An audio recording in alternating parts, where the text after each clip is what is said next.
Hey guys, I want to be real quick. Today is Saturday, May 18th.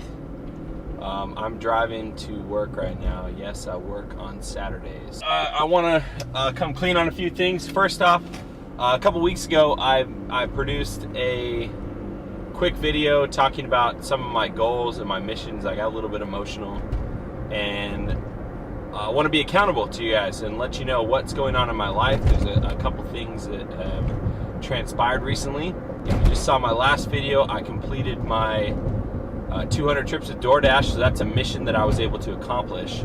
That was pretty cool. I finished with a few days before the deadline, the 60-day deadline. There was one day, I still haven't posted it yet, where I did 29 deliveries in one day, and I really wish it were more, but it wasn't. Something else I talked about, something very personal to me, was getting my Italian passport. I want to let you know about the strides I've made to work on that goal. So my wife and I, Monday and Tuesday this week, we flew out to Washington, D.C., and we were able to go to the National Archives Research Center. For those of you who are unfamiliar with what that is or why it matters, is it's a facility that they have the microfilm for every passenger ship arrival, like every immigrant that's ever come to America, like ever legally anyways. That is super convenient that it's right there when you get out of the train station. That's where we're going.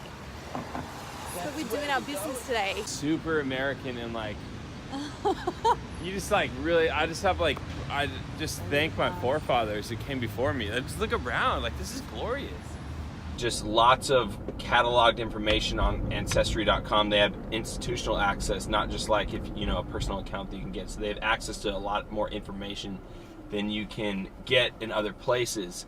I was working diligently to find out more about my my Italian ancestors, because that's something that's, you know, there's just not a lot known on that side of the family. I'm a member of the Church of Jesus Christ of Latter-day Saints, and so one of the tenets of our faith is doing family history and remembering our ancestors, and there are, you know, some other parts of our faith that coincide with why that's relevant. But my dad's side of the family, they've been members of our faith for like 150 years. And so I have, you know, that side of the family history work compiled like back to Sweden and Norway, and like where my ancestors came from, like back to the 1400s in England and kings in France and stuff. But I know hardly anything from my mom's side. She's a convert to our faith. She knew her grandmother's name and her grandfather's name, but aside from that, she had like no information. And like her father's dead, so there's that wealth of information gone. So I'm, you know, trying to dig up records and stuff over in Washington, D.C. We spent 2 days there. I'll admit it was a bit discouraging because there was just so much. It was so hard to find, and we found some. My Italian side of the family, they lived in South Philly, born and raised. You know, I don't know if they played on playgrounds there most of their days, but lived there their whole freaking life. They immigrated there. They didn't move from there, and so it was really discouraging. Why for like the first day or so, I couldn't find out any information on them, and it turns out they all changed their name. Their last name stayed the same, but you know, when people came over, when they were immigrating to America, I didn't realize that even for Italians, it wasn't really cool to be an immigrant, right? They didn't want to be, you know, anything associated. They were like trying to embrace American lifestyle and just kind of forsake a lot of things that made them Italian. And so they all changed their names. So that's why it was so difficult to find them. I would have never thought to look that up if I had just been doing it on my own. Like I found a couple censuses, you know, and their names were my great-grandparents. The one that's going to get me Italian citizenship, his name was James Rocca. He's my great-great-grandfather. Well, it turns out his name wasn't James Rocca. His name was Vincenzo Rocca. And I didn't know that that was like a proper translation of James, like into Sicilian. Like Vincenzo is like the way you translates to James. And so he went by James most of his life. And I think on one census he went as Vincent. So But when he first got here, I couldn't find like which ship he came off or anything, because there was no James immigrating from Italy. That just wasn't a name in their nomenclature there. I'm getting a little bit farther, found death certificates and just a lot more information. So I'm like a few steps further than I would have been than had I not gone it. So I'm really grateful for that experience. My wife came out and she was working super hard to help me. The first day I really felt like I had wasted my time, and I was so embarrassed. I was embarrassed to her, and just a whole host of reasons. Like, I just felt really embarrassed that I had drugged her all the way out to Washington, D.C. just to, research stuff on a computer that I thought that I would have, like after the first day I was like, dude, I could have done this at home. But by the second day we got some serious help from professionals, and I was able to find things out I would not have found. Like, there's like, we think that our generation, we're just like experts with technology, and like old people have nothing to offer us. I'm telling you, they're like 80 and 90-year-old ladies that were running circles around me. They were able to navigate Ancestry.com and FamilySearch.org to like pull up information. I was like, what the heck? Like, how would they even know to look things up like this? Like, it was mind-blowing and a bit humbling too, that I realized like we really do have so much to learn from our elders. I literally thought they were just like waste of space volunteers at first, because like the advice that they were giving me wasn't helping. And by the second day I was like just begging these 90-year-old ladies, like, hey, can you show me more? Can you show me more? Like, hey, don't leave. I know you got other people you're trying to help, but I need you. And I just thought that was so cool. Like, it was a learning experience for me, like never to forget the wealth and resource our elders, especially those in our personal life, that they are. Before my grandfather died, about 2 weeks before he died, I told him, how much he meant to me. And he didn't realize, he had lived like a crazy, awesome life, and he had an opportunity to teach us a lot of things. But I told him something that I had read one time, that when an old person dies, a library is burnt to the ground. And I told him the reason why it was so vital that I wanted him to stay alive as long as he could is that there are still books in that library that I wanted to read. And I think it was eye-opening for him that I felt that he had a lot to offer the world that he didn't really see. Right? Once you get old, like, society kind of casts you off, and we treat these old people delicately, and like, oh, hey grandpa, how you doing? But that he really did have a lot to offer me.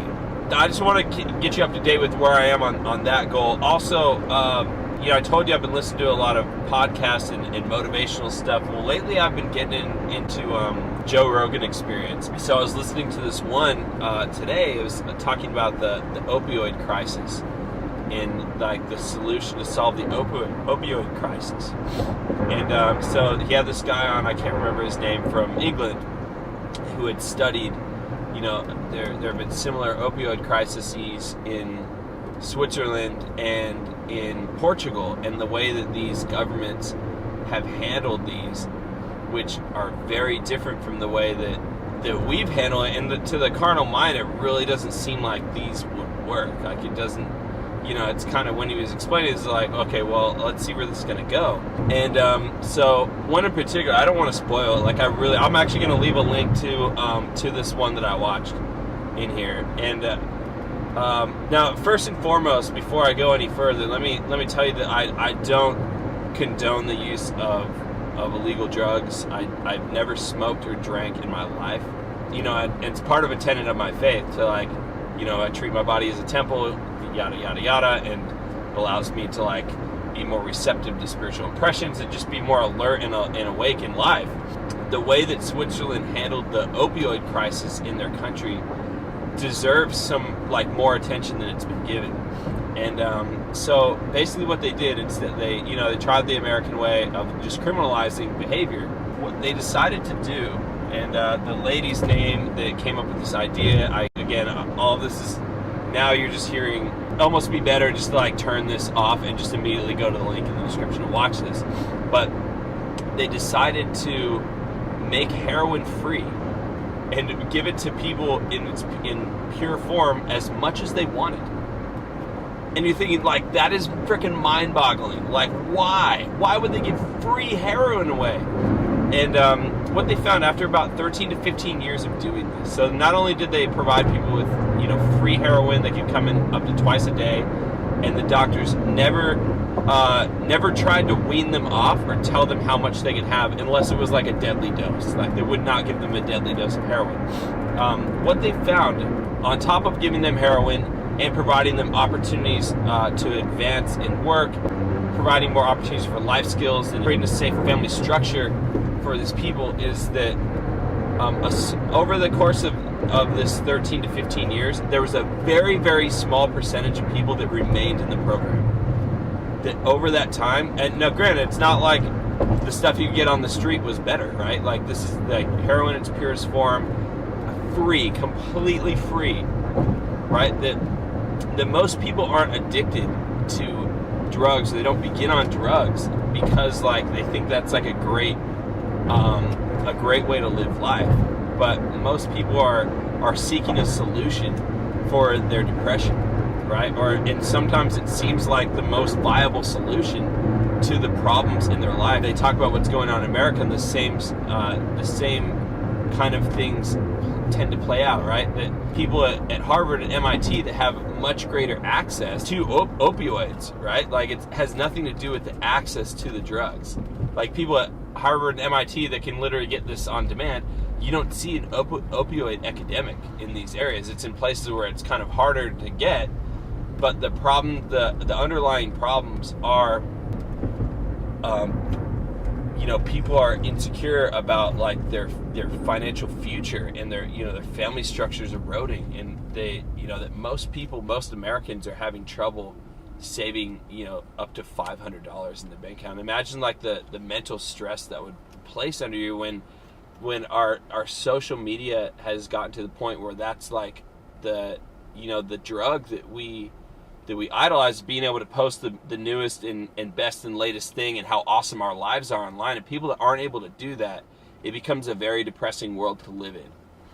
And they found it in Switzerland especially, that it was more cost effective to make it legal and provide these people help than it was to criminalize it and put these people in jail. Now, I'm not sure where I sit on the fence of, like, marijuana and things like that.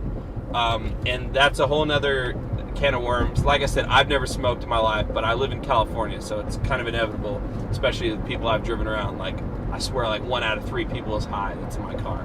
Okay, so I don't know where I stand on the fence, but what I do know is, from an economic standpoint, this guy was saying it wasn't because the Swiss are just like these compassionate, loving people. It's because, like, it was pragmatic, right? From an economic standpoint, it was pragmatic to treat, their depression in a different way than we've done in America. It's been criminalized, and it just made me process, like, the way I view people that have problems, and, like, the problems in my own life. We'd rather not seek help. The American way is like, no, lift yourself up by your bootstraps.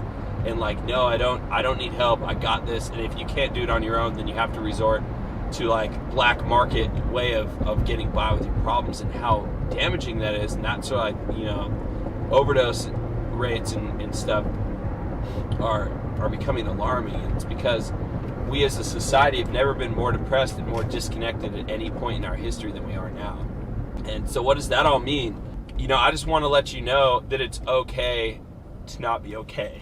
And I think it's silly because that I'm even getting upset about this, because I don't have issues with this. Like, I don't get depressed. I mean, I might go through a day where, like, I'm really disappointed with my decisions, and I look back on, like, the way I've treated, like, the last 5 years of my life, and how I've sold my life for a very low price, meaning that, like, I could have made a lot more money and made a lot wiser decisions with my time, and I've sold that time very inexpensively, given what I think my skill set is. But, for those of you that experience depression, I just want to let you know that, like, it's okay. And it's okay to need help, and it's okay to like not really know like what to do next. And again, I'm not advocating the use of illegal substances, nor am I advocating the use of legal substances, right? Like that's not what I'm about. Like I believe that, you know, our body is able to fight. Like the human brain wants to do two things. It wants to find solutions and stay alive. Like that is what the brain is designed to do. And so I know that, you know, if we trust the power of our mind, we can, you know, we can develop solutions. So how important it is to sit down and analyze what you want to become. Who do you want to be? Who do you want to be, and what are the steps that you need to take to get there? You need to have some overarching goals, as well as some daily goals and daily progressions that you take to get there. Just as Rome wasn't built in a day, your success, I promise you, will not be built in one day unless you win the lottery. And even if you did, that is not the success that's going to make people happy, right? Like you might feel super happy, and I doubt you'll be more sad with $10 million than you are with no dollars.